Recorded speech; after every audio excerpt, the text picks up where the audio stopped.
is hazardous air pollutants, HAPS.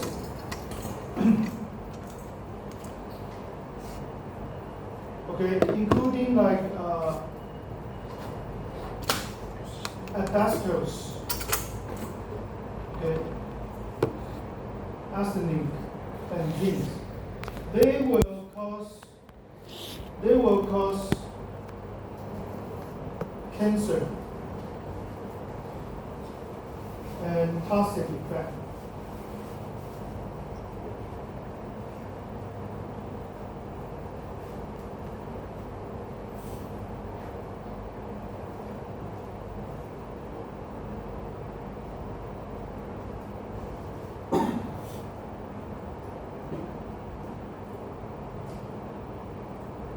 Next one is lead. It's a cumulative poisons. As I just mentioned, you will damage our brains and nervous system.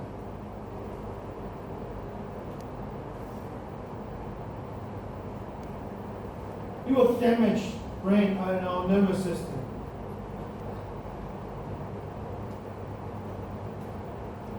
Okay?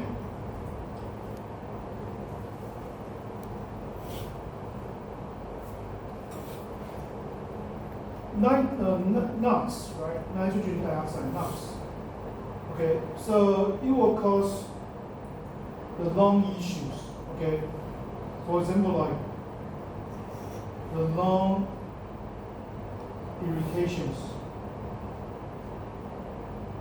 The reason cause lung irritation is when those NOx enter your lungs, and as I say, there is some water in your lung, right? 你的肺部是潮湿的 so it will produce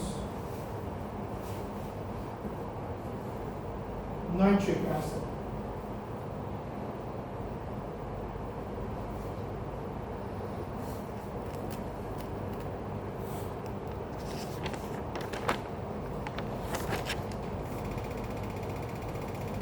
Photochemical oxidants, okay? For example, like PNS, okay, NOx. Okay, so it will cause smoke and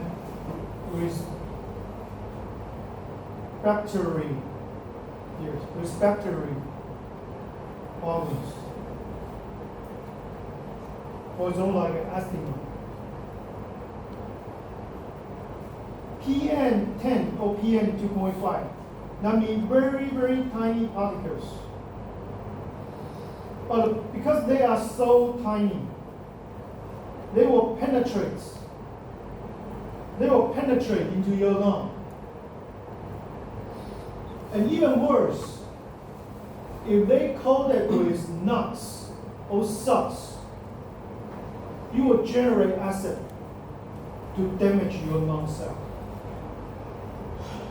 Okay. SOx, acid rain, lung issue, right? Lung irritations. Okay, do you see that? This is what I mentioned about. When it coated with particulate, okay, high particulate level.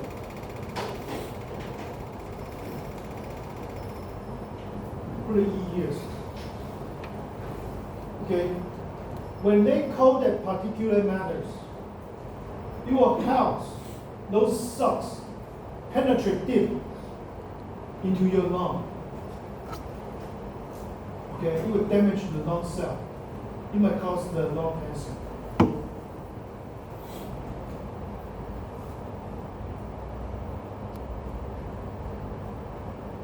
Okay, if you still remember, we mentioned about the standard, right? So there are some standards. Okay, there are some standards for for those toxic chemicals, for those air pollutants. For example, like let me take carbon monoxide as an example. So you take look here. Let me take carbon monoxide as an example. For example, like here. So carbon monoxide. So we have 8 hours and 1 hour's exposure limits. Okay. So 8 hours. The maximum is 9 ppm. So if you want to stay in this classroom for 8 hours, the maximum level for carbon monoxide in this classroom is 9 ppm. Okay? So if there is 20 ppm and you stay in this classroom for 8 hours, you might feel uncomfortable. Okay, you might faint, you might pass out, wind up, you might pass out. However, if you only want to stay for 1 hour, if you will just stay in this classroom for 1 hour, it will allow 35 ppm.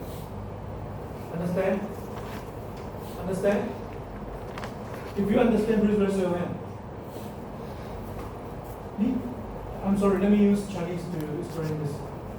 你待的时间长短跟你这个空间的那个浓度有关。If you want to stay for 8 hours, the maximum level will be 9 ppm. If you just want to stay for 1 hour, it's fine. Okay? It allows 35 ppm. Okay? And one thing I want to mention, for the Taiwanese student, Taiwan 学生听我这边。One thing I want to mention, maybe 2 days ago, we tried to review the scholarship. Okay, one senior student got admission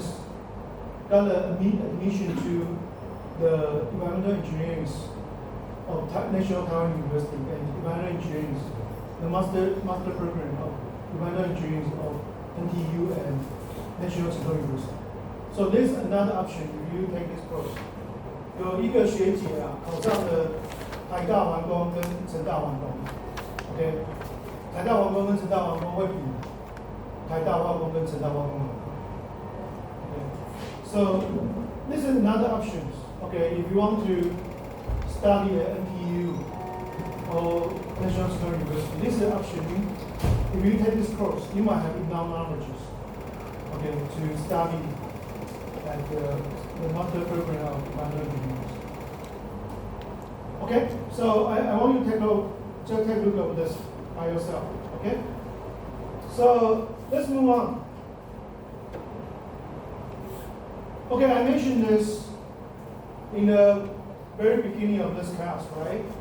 How to convert ppm, right? So the ppms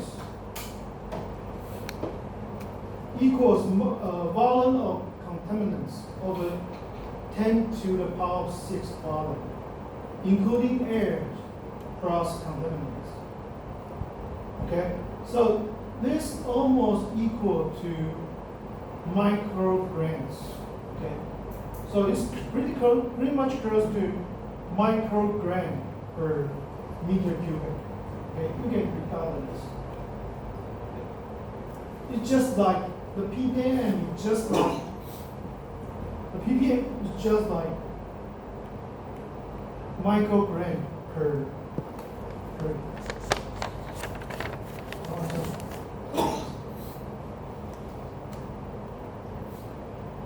We got another one. Sorry, I'm sorry. So the ppm, okay, the ppm stands for the parts per million, right? The ppm stands for parts per million. What does this mean? This means how many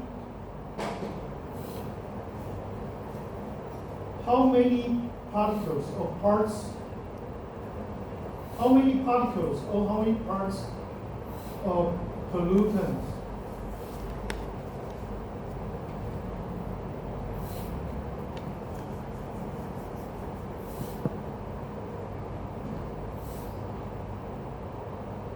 per 10 to the power 6 parts of air.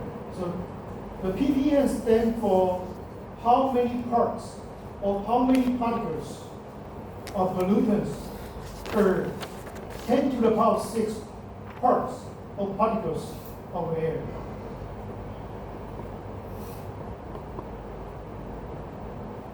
Okay?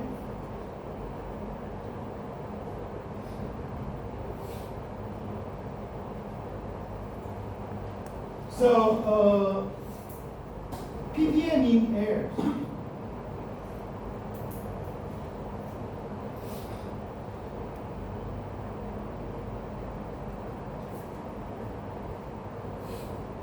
Okay, beside ppm, I would also like to, I didn't put in the PowerPoint slide, so please find a space to write this. I would also like to introduce the micrograms per meter cubic. Okay, the microgram per meter cubic. So this is the mass per volume ratio. This is the mass per volume ratio. Okay, because the PM 2.5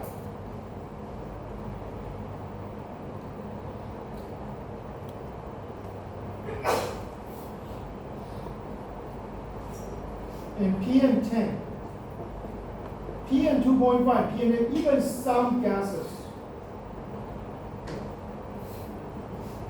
some gases, we will use this.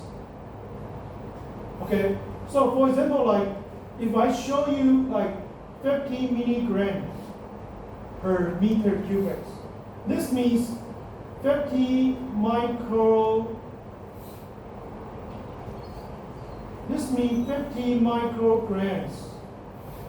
of PM 2.5. For example, 50 micrograms of PM 2.5. For example, like this. Okay, so this means 50 milligrams of PM 2.5 in 1 meter cubic air. Understand? So we will also use this a lot. Okay, we will also use this a lot. Although this is also very similar to ppm. This is very similar to ppm. So in airs, okay, ppm in water, we will use mass to mass ratio. Okay, and ppm in air, we will use volume to volume ratio. We will use volume to volume ratio.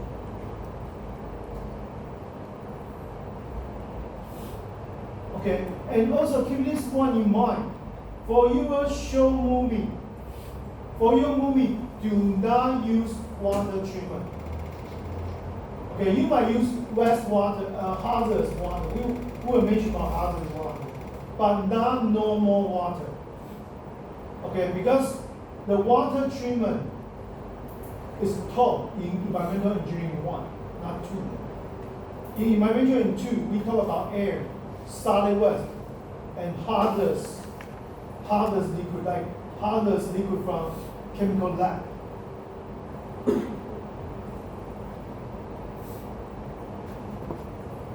Okay, let's do these questions. Students, let's do this question together. A 1 cubic meter sample of air was found to contain 80 microgram meter cubic of sulfur dioxide. The temperature is 25 degrees Celsius, and this is pressure.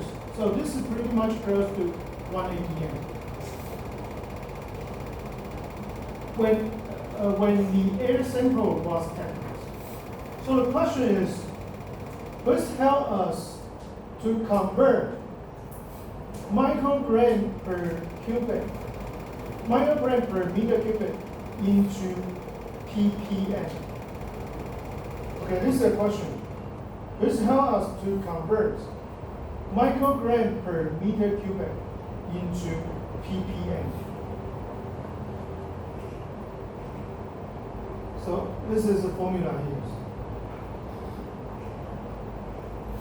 Okay, I will give you 1 minute to do this question.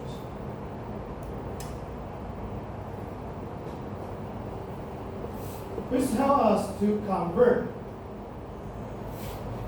micrograms per meter cubic into ppm.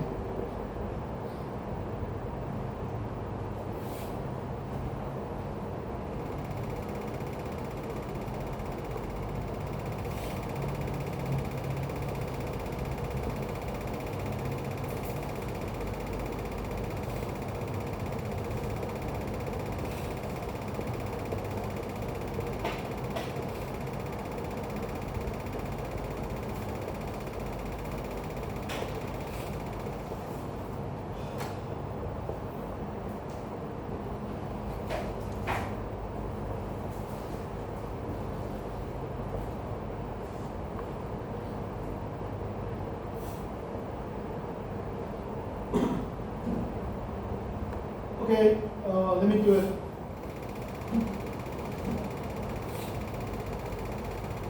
Okay, we're gonna use this formula. Okay, we're gonna use this formula to convert microgram per meter cubic into ppm.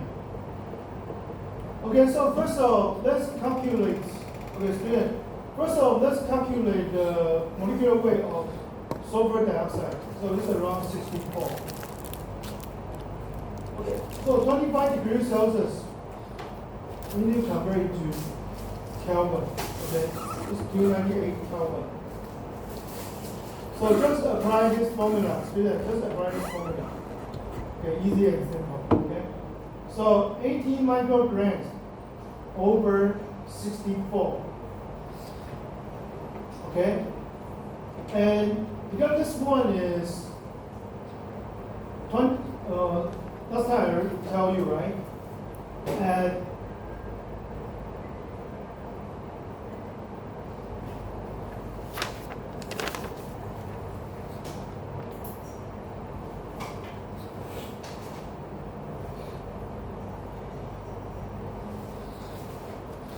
STP STP stand for 0 degrees Celsius, 1 atm. STP means 0 degrees Celsius, 1 atm. And this pressure is pretty close to 1 atm. So 0 degrees Celsius is 273 Kelvin. So at STP, 1 mole of gas will occupy 22.4 liter. Okay, so this is the reason. We time 22.4. But the problem is STP is 0 degrees Celsius, right? So you need to do correlations. So 298. Okay, this is the final temperature, 25 degrees Celsius. Right? 298 over 273. You need to do correlation here. Okay, you need to correct this. Okay. Oh, I'm sorry. 1 atm is. This is not equal 1 atm. I'm sorry. This is not equal 1 atm. Okay. 1 atm is 101. 1 atm is 101.325 kilopascal. It's good. Let's modify this. 1 atm is 101.325 kilopascal. That's the reason you also need to do another correlation here. Okay? 你要校正一下。Okay, you need to do correlation for temperature and correlation for the pressures.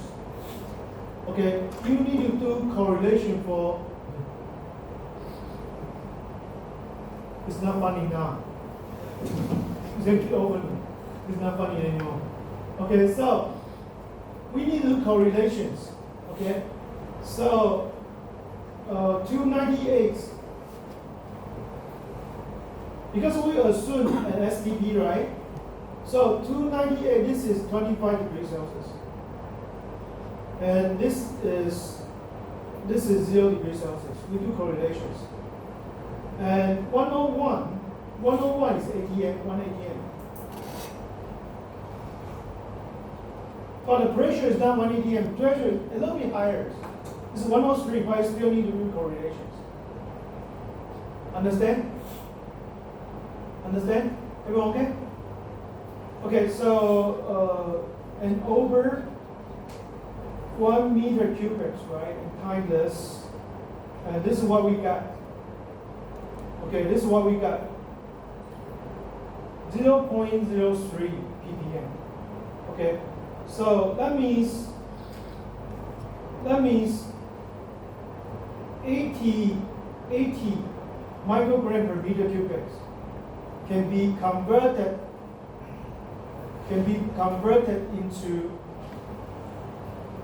0.03 ppm. Everyone okay? Everyone okay? So this is a conversion. Okay, you might use this formula. Okay, you use this formula, right? The mass of particle over your molecular weight times 22.4. Why 22.4? Because we assume an STP. We assume an STP, 1 mole of any gas. 1 mole of any gas occupy 22.4 liter of water. Okay? But STP means 0 degrees Celsius, 1 atm, right? So you need to do correlation here. You need to do correlation here. Okay, that's it. Okay? For ideal gas, this is what I'm talking about, right? 22.4. 22.4.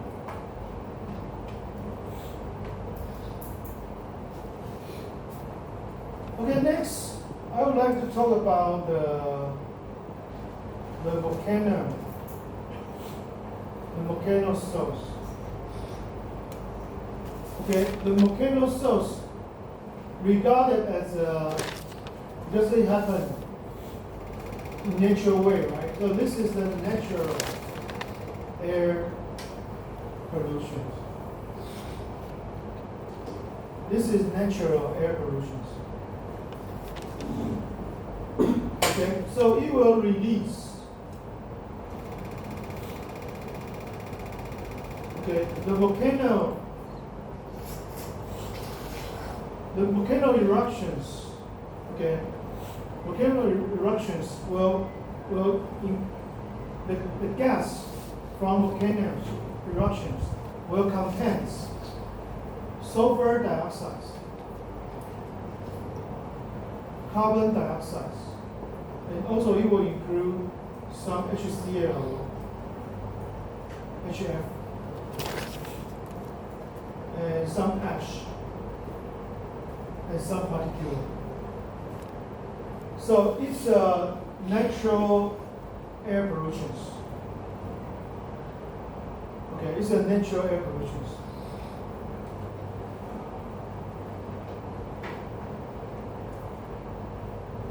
So volcano eruptions. Okay, volcano eruptions.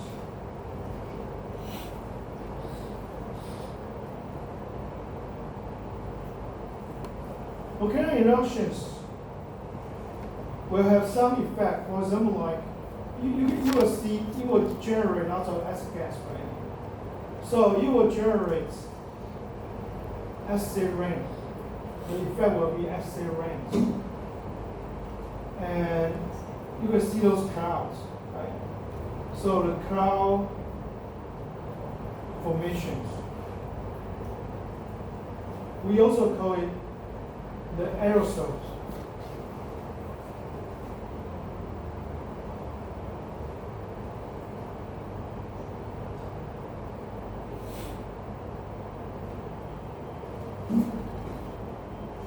Okay, and climates.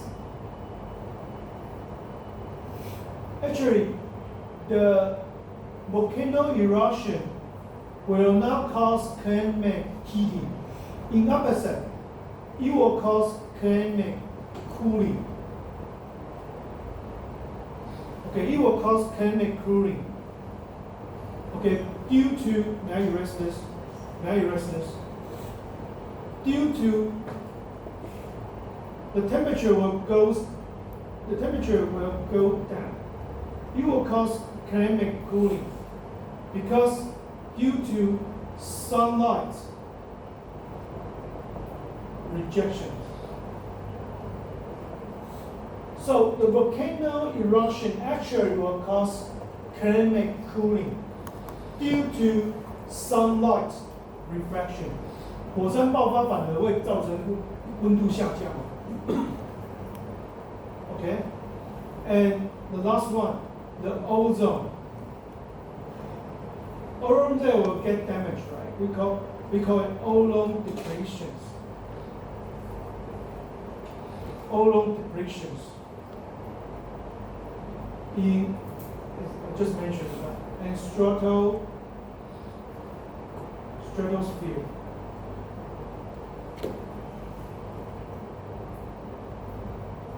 Okay? And next slides. Okay, this is what I'm talking about. All the students look here. So actually we have a few layers. We call it atmospheric layers. The first layers, starting from the ground, okay, the one close to the ground is called troposphere. Troposphere. Okay, so the airplane fly to Japan, fly to Korea, even fly to Indonesia. They will just fly in the troposphere for a short distance flights. Okay, for a long distance flights, for example, like if I take flight to United States, to Denmark. Okay. Sorry. Denmark, right? Norway. Norway, I'm sorry. To Norway. Okay, if I take flight to Norway, okay, to Europe, okay, to North America, okay, the flight will fly in the stratosphere because more stable. Understand? And the ozone layers, student, the ozone layer is in this layer. Okay, in stratosphere. But the stratosphere is not all the ozone layer. It's just a small portion.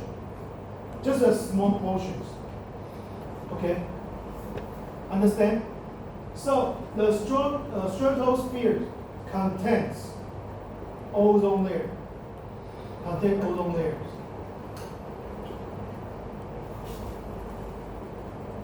Okay, I just want to mention these two layers, okay? Forget about the meso and somo, okay? Okay, in troposphere, student, take a look. In troposphere, the temperature decrease. Student, in troposphere, the temperature decrease. The temperature decrease as the high increase. Okay, the temperature decrease as the height increase. However, in stratosphere, the temperature increase. The temperature increase as height increase. Everyone okay? 在这个 troposphere 呢，越高处温度越低；可在 stratosphere 越高的话，温度越高。Student, take your gears. This is very important for you to know. Okay? 3 key points in these slides. First key points, the troposphere, as temperatures decrease, as the height increase, the temperature decrease. And short distance flight will fly in this layer. Okay? But these layers, the current is unstable. Okay, the current is unstable.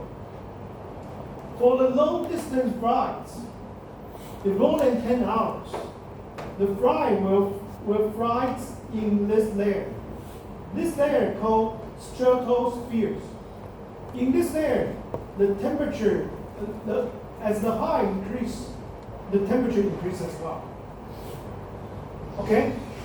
And one thing I want you to know, the ozone layers also in this so-called stratospheres. Okay? Okay, so this is what I just mentioned, right? The volcanic effects. Okay, the volcanic effect. So as I say, it will generate, okay, volcano injections will generate sulfur dioxide, carbon dioxide, ash, hydrogen chlorides, and sulfur dioxide. When sulfur dioxide encounter water, it will produce sulfuric acid. Okay? And actually the temperature, when the volcano eruptions, okay, it will happen something called volcanic cooling. Okay? The temperature goes down because of the sunlight rejection.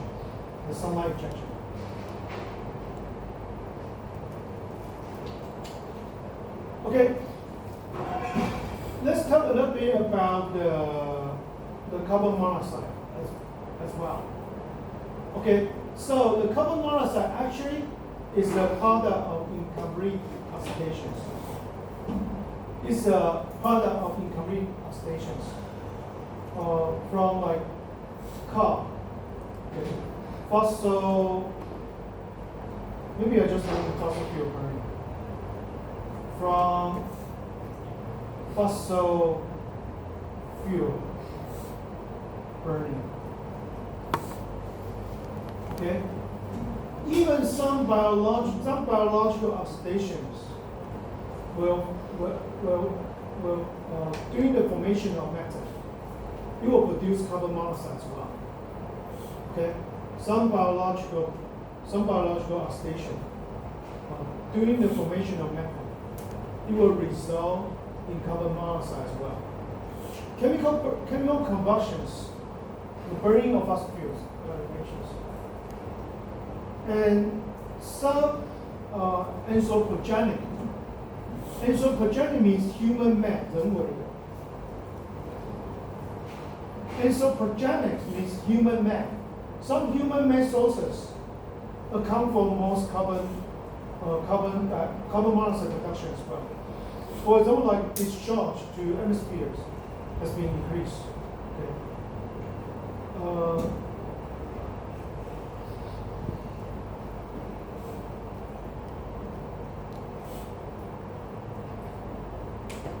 No change in level, however, those mechanisms are keeping up. Okay. The formation of carbon monoxide by reaction of hydroxy radicals. Yes. Removal of some soil microorganisms, because we know those soil microorganisms help us to decompose some organic matters into elements, right? And those two stratospheres. Okay, this slide shows you the competitions of carbon monoxide and oxygens to find hemoglobins. Actually, there are four sites of hemoglobins to bind oxygens. And the problem is here. This is the problem. Why oxygen lose to carbon monoxide? Because hemoglobin has more than 200 times affinity to carbon monoxide, which means hemoglobin likes carbon monoxide better than, much better, 200 more than oxygen. So he likes to bind with carbon monoxide. Okay, so let me show you some facts. So it's about, so hemoglobin has affinity for carbon monoxide about 200 to 250 tons. Okay, so the low vapor carbon monoxide poisoning, that means 50 ppm or even less. And the meat is between 51 to 100. And high level, so this is better. So high level will be more than 100 ppm. So 100 ppm.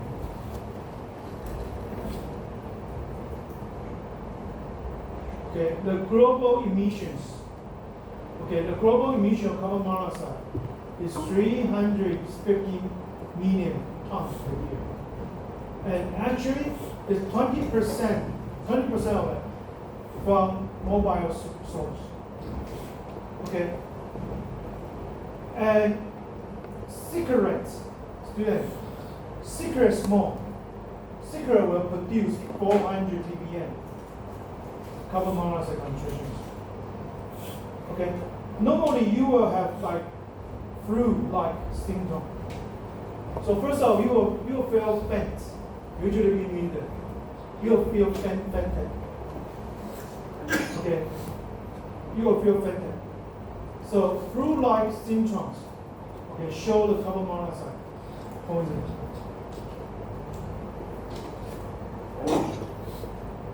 Okay, first you will feel like fainted. And it's not painful. You will feel sleepy. You're fainted, feel sleepy. Then when you come up, you're going to come up. Okay? Then 50 will cause coma. Okay, between 50 to 100 concentration, you might cause deaths. You might cause deaths.